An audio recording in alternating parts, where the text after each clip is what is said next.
இன்றைக்கு நாம் தியானிக்க இருக்கிற வசனம் அப்போஸ்தலர் நடபடிகள் 18ஆம் அதிகாரம் 10வது வசனம். நான் உன்னுடனே கூட இருக்கிறேன், உனக்கு தீங்கு செய்யும்படி ஒருவனும் உன்மேல் கை போடுவதில்லை. இந்த பட்டணத்தில் எனக்கு அநேக ஜனங்கள் உண்டு என்றார். இன்றைக்கு கர்த்தர் நம்மோடு இடைப்படுகிறார். நான் உன்னோடு இருக்கிறேன், உனக்கு தீங்கு செய்யும்படி ஒருவரும் உன்மேல் கை போட முடியாது. இன்றைக்கும் கர்த்தர் ஆவிக்குரிய இஸ்ரவேலராகிய நம்மோடும் இருக்கிறார். இன்றைக்கி அப்போஸ்தலனாகிய பவுலுக்கு இந்த வார்த்தையை கூறின தேவன் இன்னைக்கு நம்மோடும் இடைப்படுகிறார்.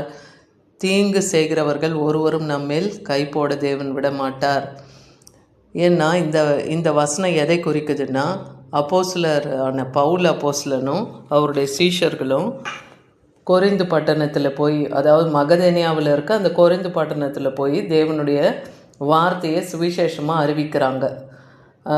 அவரோடு கூட பவுலோடு கூட சீலாவும் தீமத்தேயும் அந்த இலையில் இருக்காங்க. பவுல் ஆவியில் வைராக்கியம் கொண்டு இயேசு கிறிஸ்து யார் என்பதை அந்த ஜனங்களுக்கு திருஷ்டாந்தப்படுத்துகிறார். ஆனால் அங்கே இருக்கிற ஜனங்களோ அவருக்கு எதிர்த்து நின்று தூஷிக்கிறாங்க.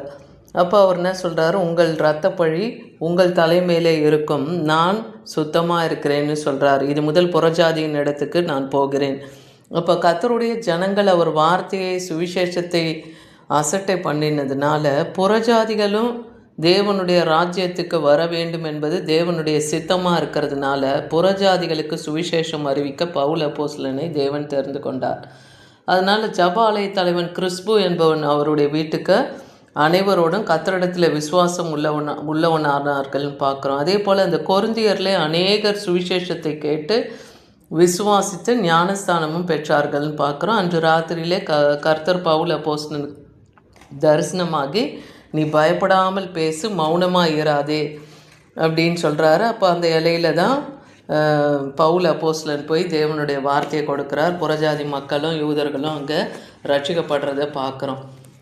அப்போ தேவனுடைய உபதேசத்தை அங்கே 1 வருடம் 6 மாதம் அளவுக்கும் பவுல் அப்போஸ்தலன் செய்து வந்தார்னு பார்க்குறோம். இன்றைக்கும் கர்த்தருடைய ஊழியத்தை செய்கிறவர்களுக்கு தேவனுடைய கிருபை போதும் இல்லையா? ஒரு முறை பவுல் அப்போஸ்தலனுக்கு சரீரத்தில் ஒரு முள் குத்திட்டு அந்த பலவீனம் நீங்க தேவனிடத்தில் 3 முறை கேட்குறாரு. அப்போ கர்த்தர் என்ன சொல்கிறார், 2 கொரிந்தியர் 12:9, என் கிருபை உனக்கு போதும், பலவீனத்தில் என் பலன் பூர்ணமாய் விளங்கும்னு சொல்கிறார். அப்போ தேவனுடைய பலம் நமக்குள்ளே விளங்கும் போது நம்முடைய பலவீனங்கள் நம்மை விட்டு நீங்கும். அதே போல் தான் ஊழியத்திலையும் தேவ பலத்தோடு தேவ ஆவியோடு எந்த எல்லையில் போய் கர்த்தருடைய வார்த்தையை பிரசங்கிக்கும் போது அவருடைய ஆவி நம்மையில் இருக்கும்போது ஒருவரும் நமக்கு தூஷிக்க தேவன் இடம் கொடுக்க மாட்டார், ஒரு தீங்கும் நம்மை அணுக விட மாட்டார். யாத்ராகம் 4ஆம் அதிகாரம் 12ஆம் வசனத்தில் பார்க்குறோம். இங்கே மோசேவை குறித்து சொல்லப்படுது. மோசேவை தேவன் எகிப்தில் அடிமைப்பட்டு ஆலோட்டிகளினால் துன்புறுத்தப்பட்ட இஸ்ரவேலர்களை விடுவிக்கும்படியாக மோசேவை தெரிந்து கொள்கிறார். ஆனால் மோசேவோ தனக்கு மந்தனாவும் திக்குவாயுமா இருக்கிறேன், நான் போய் எப்படி பார்வோன் இடத்துல பேசுவேன்னு சொல்லும்போது அதுக்கு கர்த்தர் சொல்கிறாரு, நீ பேச வேண்டியதை உனக்கு போதிப்பேன் என்றார். அதே போல் உனக்கு வாயாக உன் சகோதரனாக ஆரோனை உன்னோடு அனுப்புவேன்னு சொல்லி அவருடைய சகோதரன் ஆரோனை அனுப்புனார். அப்புறம் மோசேவும் ஆரோனும் போய் தான் பார்வோன் இடத்துல பேசுகிறாங்க. அங்கே அவர் கடின இருதயத்தோடு இருக்கிறார். 10 வாதை அங்கே வருகிறது பார்க்குறோம். ஆனால் இஸ்ரவேல் ஜனங்களை ஒரு வாதையும் தேவன் மேற்கொள்ள விடவில்லை. அதுக்கப்புறம் அவங்க அந்த இலையை விட்டு விடுதலை ஆகி வராங்கன்னு பார்க்குறோம். மத்தேயு 28ஆம் அதிகாரம் 20வது வசனத்தில், நான் உங்களுக்கு கட்டளையிட்ட யாவையும் அவர்கள் கை கொள்ளும்படி அவர்களுக்கு உபதேசம் பண்ணுங்கள், இது உலகத்தின் முடிவு பரியந்தம் சகல நாட்களிலும் நான் உங்களோடு கூட இருக்கிறேன். அப்போ கர்த்தருடைய ஊழியத்தை செய்கிற தேவ ஜனங்களுக்கு கர்த்தர் இன்னைக்கு வாக்குரைக்கிறது என்னன்னா, நான் உங்களுக்கு கட்டளையிட்ட யாவையும் செய்யுங்க, நான் சொன்னதை கை கொள்ளுங்கன்றார். ஏன்னா உலகத்தின் முடிவு பரியந்த நான் உங்களோடு கூட இருப்பேன். அப்போ கர்த்தருடைய ஊழியத்தை செய்து அவருடைய சுவிசேஷத்தை அறிவிக்கிற அவருடைய ஊழியக்காரர்களோடு கர்த்தருடைய கரம் இருக்கிறது. அவர் சகல நாட்களிலும் அவர்களோடு கூட இருக்கிறேன் என்று அந்த வாக்கு பண்ணுறார். அதே போல் தேவன் நமக்கு இன்றைக்கும் நம்மையும் தேவன் திடப்படுத்துகிறார் அவர் வார்த்தையினாலே இல்லையா? ஏசாயா 41:10 படி, நீ பயப்படாதே, நான் உன்னோடு இருக்கிறேன், திகையாதே, நான் உன் தேவன், நான் உன்னை பலப்படுத்தி உனக்கு சகாயம் பண்ணுவேன், நீதியின் வலக்கரத்தினாலே உன்னை தாங்குவேன். ஏன்னா கர்த்தருடைய வலது கரம் நீதியினால் நிறைந்திருக்கிறதுனால உங்கள் எல்லையில் என்ன ஒரு போராட்டம், அதாவது உங்கள் வீடுகளின் எல்லையாகட்டும், நீங்கள் வேலை செய்கிற எல்லையாகட்டும், எந்த எல்லையில் உங்களுக்கு போராட்டம் பிரச்சனைகள் மிகுதியாக இருக்கும் அந்த இடத்துல கர்த்தர் உங்களோடு இருக்கிறார். ஏன்னா அவருடைய நீதியின் கரம் உங்களோடு இருக்குது. அவர் உங்களுக்கு பலப்படுத்தி சகாயம் பண்ணுவேன்னு சொல்கிறார். ரோமர் 8:36 தேவன் நம்முடைய பட்சத்தில் இருக்கும்போது நமக்கு விரோதமாய் நிற்பவன் யார்? இங்கே ரோமருக்கு எழுதின நிருபத்திலே பவுல் அப்போஸ்தலன் சொல்கிறார், கர்த்தர் தேவன் நம் பட்சத்தில் இருக்கிறார் இல்லையா? தேவனே நம் பட்சத்தில் இருக்கும்போது நமக்கு எதிராக ஒருவரும் எதிர்த்து நிற்க முடியாது. 2 தீமோத்தேயு 4:22 பார்க்குறோம், கர்த்தராகிய இயேசு கிறிஸ்துவின் உன் ஆவியுடனே கூட இருப்பாராக, கிருபை உங்களோடு இருப்பதாக. அப்போது தேவனுடைய ஊழியத்தை செய்கிற பவுல் அப்போஸ்தலனுக்கு அன்னைக்கு சொல்கிற மாதிரி நான் உன்னோடு இருக்கிறேன்றார் இல்லையா? அதுபோல் இயேசு கிறிஸ்துவின் ஆவி அவர்களோடு இருக்கும், அவருடைய கிருபையும் அவர்களோடு இருக்கும். அப்போ தேவனுடைய வார்த்தையை கொண்டு செல்லுகிற ஊழியக்காரர்களுக்கு கர்த்தருடைய ஆவியும் கர்த்தருடைய கிருபையும் இருந்து கூட இருந்து அவங்கள பலப்படுத்துறதுன்னு பார்க்குறோம். அதே போல் நம்ம உங்களுக்கு விரோதமாக உருவாக்கப்படும் எந்த ஆயுதமும் வாய்க்காதே போம்னு சொல்கிறார் இல்லையா? நியாயத்தில் எழும்பும் எந்த நாவையும் நீங்கள் குற்றப்படுத்துவீங்க, ஏன்னா இது ஊழியக்காரர்களுடைய சுதந்திரம், அவர்கள் தலையில் உள்ள முடியெல்லாம் எண்ணப்பட்டிருக்குன்னு மத்தேயு 10:30 பார்க்குறோம். அப்போ நமக்கு விரோதமாய் உருவாக்கப்படும் எந்த ஆயுதத்தையும், ஏன்னா தேவனுடைய கரம் நம்ம கூட இருக்குது, தேவ நீதி நமக்குள்ளே விளங்குதுன்னா, அப்போ நமக்கு விரோதமாய் உருவாக்கப்படும் எந்த ஆயுதத்தையும் தேவன் வாய்க்க விட மாட்டார்.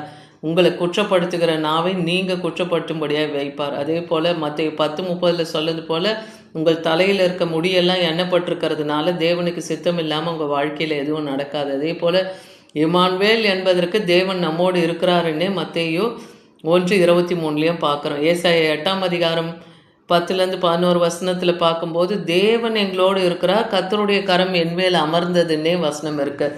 அப்போ கர்த்தர் நம்மோடு கூட இருக்கிறார், அவர் கரம் நம்ம கூட இருக்கும்போது ஒரு தெய்வீக பாதுகாப்பு கர்த்தருடைய பிள்ளைகளுக்கு உண்டாகும். அன்னைக்கு மோசே இறந்தது பிறகு யோசுவா தான் இஸ்ரவேல் ஜனங்களை லட்சக்கணக்கான மக்களை வழிநடத்த வேண்டியதாக இருந்தது. அப்போ தேவன் என்ன சொல்கிறார், நீ உயிரோடு இருக்கும் நாளெல்லாம் ஒருவனும் உனக்கு முன்பாக எதிர்த்து நிற்பதில்லை. அப்போ தேவ பிள்ளைகளோடு கூட கர்த்தர் இருக்கிறார், அவர்களுக்கு விரோதமாக ஒருவரும் எதிர்த்து நிற்க முடியாது. ஏன்னா மோசேவோடு இருந்தது போல் நான் உன்னோடுவும் இருப்பேன், உன்னை விட்டு விலகுவதும் இல்லை, உன்னை கைவிடுவதும் இல்லைன்னு சொல்கிறார். இன்றைக்கி நம்மோடும் தேவன் இருக்கிறார், அவர் நம்மை விட்டு விலகவும் மாட்டார், நம்மை கைவிடவும் மாட்டார்.